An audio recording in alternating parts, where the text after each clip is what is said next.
Բարելույս սիրելի հայրենակիցներ, այսօր հոկտեմբերի 1-ն է, աշնանը երկրորդ ամսվա առաջին օրը։ Սեպտեմբերը մեզ թողեց իր ջերմությունը, իսկ հոկտեմբերը աշնան գույներով ծածկված գալիս է մեզ ընդառաջ։ Իսկ մենք շնորհակալություն ենք հայտնում եւ ասում շնորհակալություն, որ դուք այսօր նույնպես ձեր հեռուստաժամանցը ընտրել եք եւ միացել եք մեզ, եւ ասեմ, որ այսօր հոկտեմբերի 1-ին շատ միջոցառումներ կան կազմակերպված, շատ տոներ կան։ Այսօր հոկտեմբերի 1-ն է եւ մի շարք տոներ կան։ Այսօր Հայաստանում նշվում է ընթերցողի միջազգային օրը։ Տոնը հաստատվել է 2017 թվականի հոկտեմբերի 1-ին երիտասարդ գրողների գրական ակումբի անդամների քվեարկության արդյունքում։ Նպատակն է արժևորել ընթերցողի դերն ու նշանակությունը գրականության պահպանման եւ զարգացման գործում։ Հոկտեմբերի 1-ին նշվում է նաև երաժշտության միջազգային օրը։ Այն սահմանվել է ՅՈՒՆԵՍԿՕ-ի որոշմամբ 1975 թվականին երաժշտության միջազգային օրվա սահմանման նախաձեռնողներից մեկը եղել է կոմպոզիտոր Դմիտրի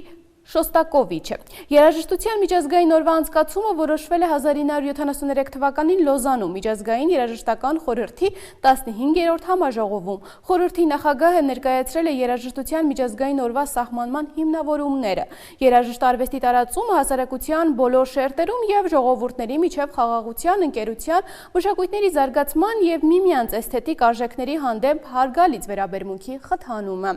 Ամեն տարի հոկտեմբերի 1-ին աշխարհում նշվում է նաև բուսակերների համաշխարհային օրը։ Այն հիմնադրվել է հյուսիսամերիկյան բուսակերների հասարակության կողմից 1977 թվականին, իսկ մեկ տարի անց միջազգային բուսակերների միության աջակցությամբ։ Այս ամենամյա տոնակատարությունը նպատակ ունի բարձրացնել հասարակության շրջանում իրազեկվածությունը բուսակերների կենսակերպի առողջության, բնապահպանական եւ էթիկական օգուտների վերաբերյալ եւ նպատակ ունի խթանել բուսակերության տարբեր ասպեկտները։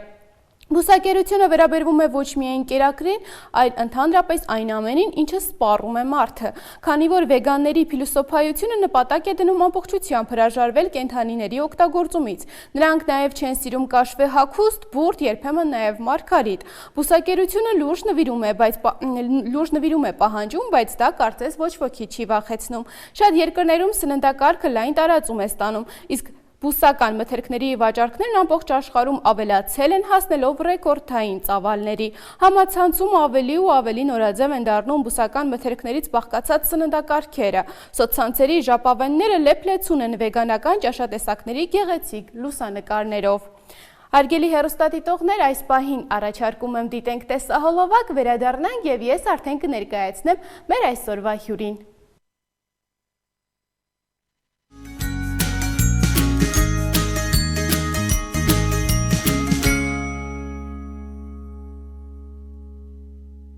Հարգելի հեռուստադիտողներ, մենք վերադարձանք եւ շարունակում ենք թողարկումը։ Այսօր հոկտեմբերի 1-ին նաեւ նշվում է տարեցների միջազգային օրը, որը եւս մեկ առիթ է ուշադրություն հրավիրելու տարեցներին հուզող խնդիրներին եւ ջանքեր գործադրելու, որպեսզի նրանք ապրեն արժանավայել կյանքով, շրջապատված լինեն խնամքով եւ հոգատարությամբ։ Մեր տատիկ-պապիկները անցել են կյանքի բազում ճանապարհներ, զիջել իրենց ուժը, ժամանակը եւ սերը հանուն մեզ, եւ հիմա մեր հերթն է նրանց վերադարձնելու հոգատարություն, հարգանք եւ արժանապատիվ պայմաններ։ Ցավոք, մեր իրականության մեջ դեռ կան շատ խնդիրներ կապված տարեցների կյանքի որակի հետ։ Այսօր մեր զրուցակիցը Սաթենիկ բարեգործական հասարակական կազմակերպության Նարեկ ծերանոցի փոխտնօրեն Արմինե Միքայելյանն է, ում հետ կխոսենք ծերանոցի գործունեությունից, նաև այն խնդիրներից, որոնք այսօր բախվում են մեր մեծերը։ Բարև ձեզ։ Բարև ձեզ։ Շնորհակալ եմ մեր հրավերը ընդունելու համար, Տիկին Միքայելյան։ Ես էլ եմ շնորհակալ, որ մեզ հրավիրել եք եւ առիթից օգտվելով ուզում եմ շնորհավորել այս գեղեցիկ տոնի կապակցությամբ միջազգային հոկտեմբերի 1-ը տարեցների տոնը, հատկապես մեր ծերանոցի բնակիչներին, մեր սիրելի տատիկ-պապիկների գեղեցիկ տոնը շնորհավոր, ցանկանում եմ նրանք լինեն ուրախ, առողջ եւ ապրեն ինչքան որ նախատեսված է երկար։ Իսկ ինչ արժեք ու խորհրդանշական իմաստ ունի այս օրը հատկապես մեր հասարակության համար։ Հատկապես մեր հասարակության համար, որպեսզի լավ վերաբերվեն ծերերին, տարեցներին, հարգանք եւ արժևորեն նրանց տարիքը, քանի որ մենք նրանց շնորհիվ ենք, որ այսօր կանք, մեր ավագ սերնդի, բայց ցավոք ոչ բոլորն են դա գնահատում եւ արժևորում։ Իսկ նկատել եք փոփոխություններ հասարակության վերաբերմունքի լավացում, թե ավելի վատ։ Չէ, ավելի լավացում ես կասեի, քանի որ հենց կան շատ անհատներ, ովքեր որ իրենց մի փոքրիկ լում անել անպայման ուզում են, որ ծերերը օգտվեն իրենց քաղցրությունը, ջերմությունը անպայման հատուցում են ծերերին։ Նարեկ ծերանոցը երբ է հիմնադրվել, ինչ հիմնական առաքելությամբ եւ քանի տարի է որ այն գոյություն ունի։ Ուրեմն 1993 թվականին բացվել է Սաթենիկ բարեգործական հասարակական կազմակերպությունը, որի հիմնական կետերից մեկն էր ծերանոց բացելը եւ 1999 թվականից բացվել է Նարեկ ծերանոցը։ Այժմ ապրում են 41 տարեցներ, նոր բացված ժամանակ տնեց տուն տեղափոխվեցինք վարձակալության հիմունքներով, իսկ 2003 թվականից Գագիկ Ծառուկյանի շնորհիվ ունեցանք այս շենքը, իհարկե ժամանակավոր վերանորոգվեց եւ նվիրվեց ծերանոցին։ Մինչ այժմ ապրում են ծերերը այդ շենքում, նախկին շտապօգնության շենքներ եւ մարզպետի թույլտվությամբ։ Հիմա ժամանակը ճիշտն ասած լրացել է, բայց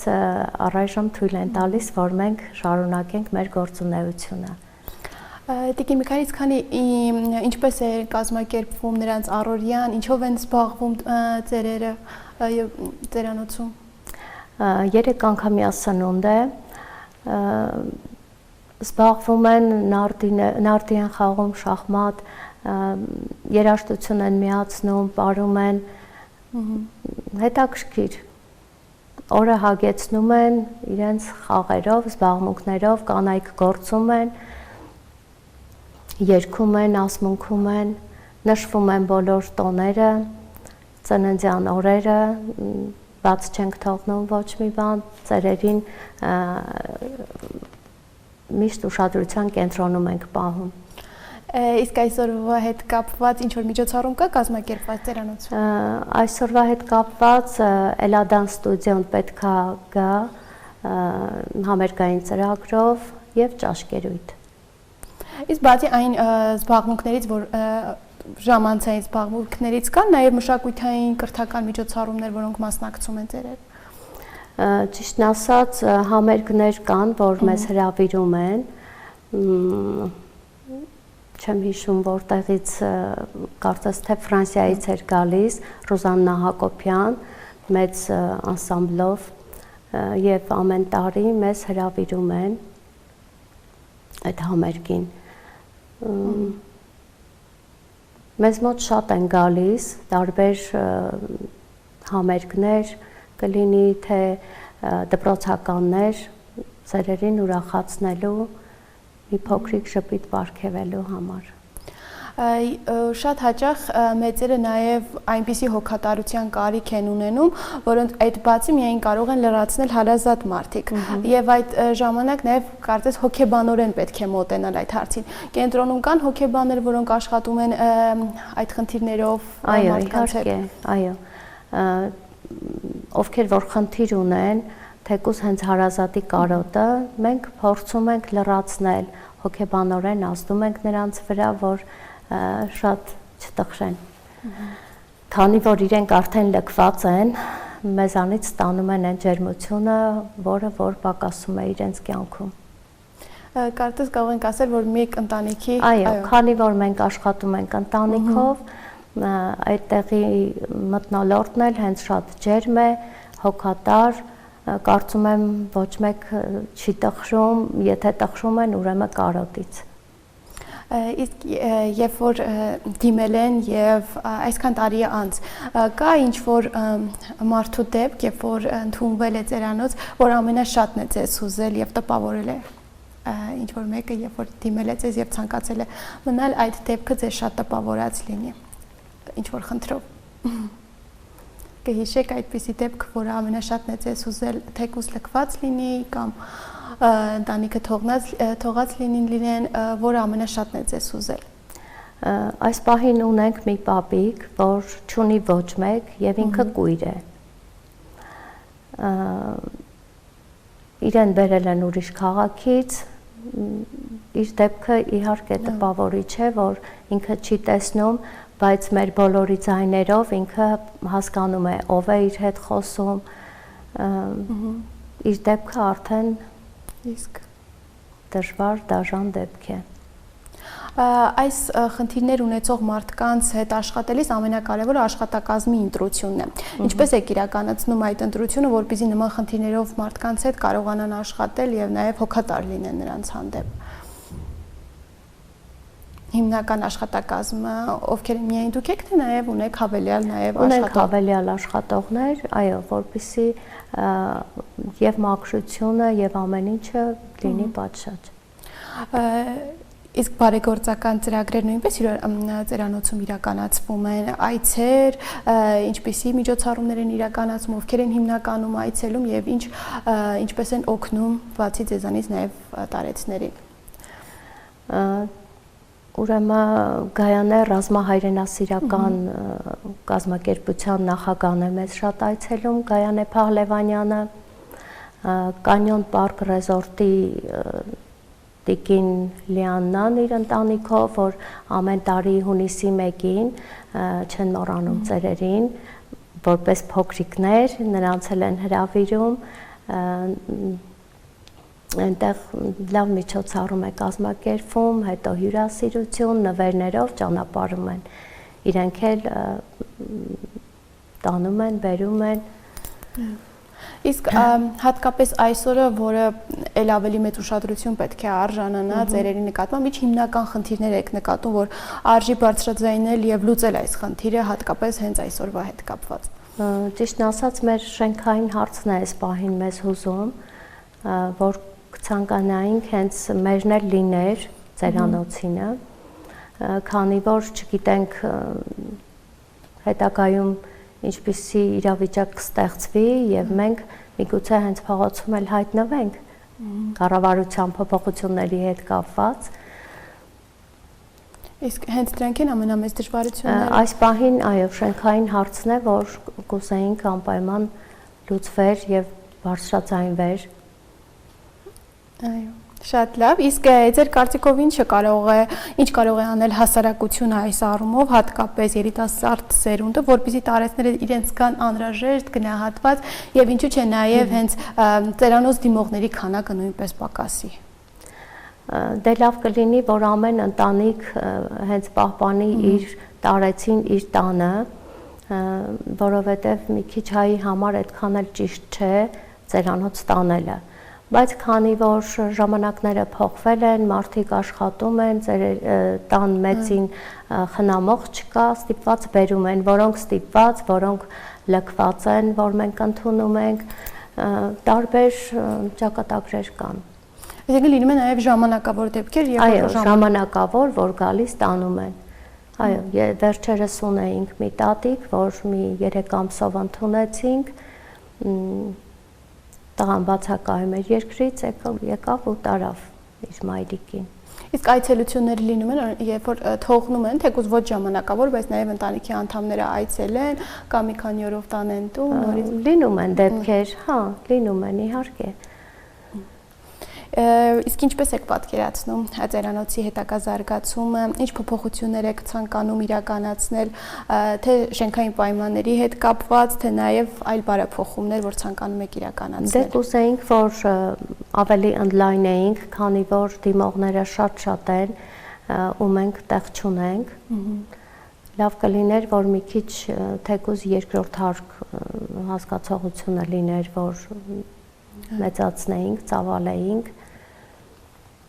Իսկ այլ փոփոխություններ։ Փոփոխությունները կարծում եմ դա է հիմնականում։ Մի քիչ շենքային պայմանները ավելի բարեկեցիկ լիներ։ Իսկ այն հիմնական ուղերձը, որ ցանկանում եք այսօրով փոխանցել, շնորհավորեցիք, իսկ այն ուղերձը, որ ցանկանում եք փոխանցել թե ծերերին, թե նաև այն երիտասարդներին, ովքեր մեզ դիտում են։ Նախ կասեմ, որ ձեր մեծերին պահեք ձեր տանը, խնամեք, սիրեք, քանի որ մեր ավագ սերնդի սերունդն է մեզ ստեղծել, պետք չի նրանց անտեսել, քանի որ նրանք էլ ինչքան մեծանում են, այնքան երեխա են դառնում, պետք է հոգատար լինենք։ Այսքանը կարծում եմ, որ ավագ սերնդին պետք է հարգել եւ փայփայել։ Շատ լավ, շնորհակալ եմ Տիկին Միքայելյան հետաքրքիր զրույցի համար եւ մեզ հյուրընկալելու համար։ Ես էլ եմ շնորհակալ եւ նաեւ առիթից օգտվելով կուզեմ իմ շնորհակալությունը հայտնել մեր Աբովյանի Ռուբիկ Հարությունյանի անվան բժշկական կենտրոնի ողջ անձնակազմին, ծերերին շատ լավ ընդունելու, բարեհամբույր եւ հոգատար լինելու համար, որովհետեւ մենք շատ ենք առնչվում իրենց հետ։ Շնորհակալությունս եմ հայտնում ողջ կոլեկտիվին, թե հիվանդանոցի, թե պոլիկլինիկայի եւ շատ այն մարդկանց, ովքեր որ իրենց փոքրիկ լումայով, բայց օգնում են ծերերին քաղցրավենիքով, սնունդով, ամեն ինչով։ Շնորհակալ եմ շատ։ Ես էլ եմ շնորհակալ։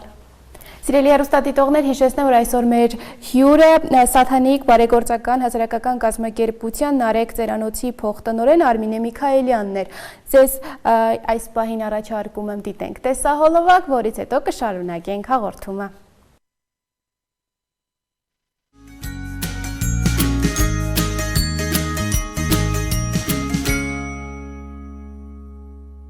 Մենք շարունակում ենք հաղորդումը հարգելի հեռուստադիտողներ, իսկ հիմա հերթը օգտակար խորհուրդներին է։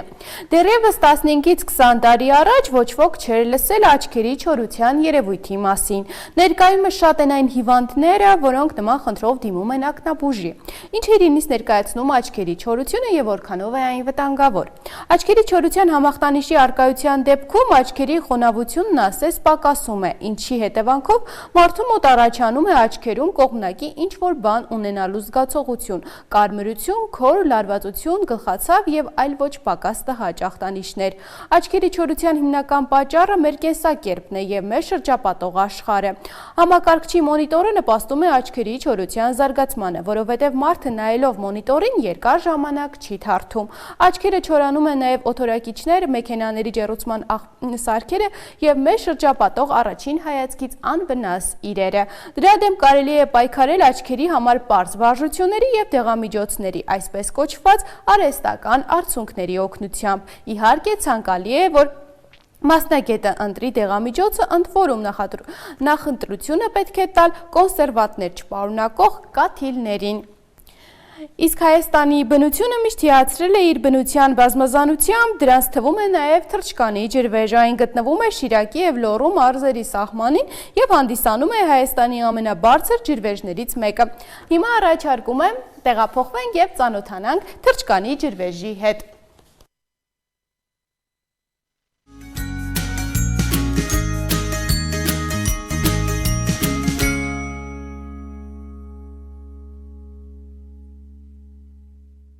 Հայաստանի գեղատեսիլ ջրվեժներից մեկը թռչկանի ջրվեժը գտնվում է Շիրակի եւ Լոռու մարզերի սահմանին, Փամբակ գետի ծախակողմյան վտակ Չիչքան գետի վրա։ Չիչքան գետը սկիզբ է առնում Շիրակի լեռնաշղթայի հյուսիսարևելյան լանջերից 2250 մետր բարձրությունից, ունի 29 կիլոմետր երկարություն, մոտ 25 մետր բարձրությամբ այս բնության գեղեցիկ ստեղծագործությունը Հայաստանի ամենաբարձր ու ջրառատ ջրվեժն է։ Միջին հոսանքում միջև խորը եւ նեղ կիրճի մեջ մտնելը առաջացնում է թռչկան ջրվեժը, որը հայտնի է նաև Չիչքանի ջրվեժ կամ թռչկան ջուր անվամբ։ Տեղացիները ջրվեժը անվանում են նաև Չռան։ Չիչքան գետը հարուստ է եղել կարմրախայտ ձկնատեսակներով։ Ձվադրման շրջանում այս ձկները լողում են գետի հոսանքին հակառակ։ Ականատեսները փաստում են, որ կարմրախայտերը գետի հոսանքին հակառակ լողալով գալիս ու թռչում են մոտ 25 մետր բարձրություն ունեցող ջրվեժի վրայով։ Թռչկանի ջրվեժը 2008 թվականից բնական հուշարձանների ցանկում է, իսկ 2011 թվականից տարածքը սահմանվել է որպես հատուկ պահպանվող գոտի։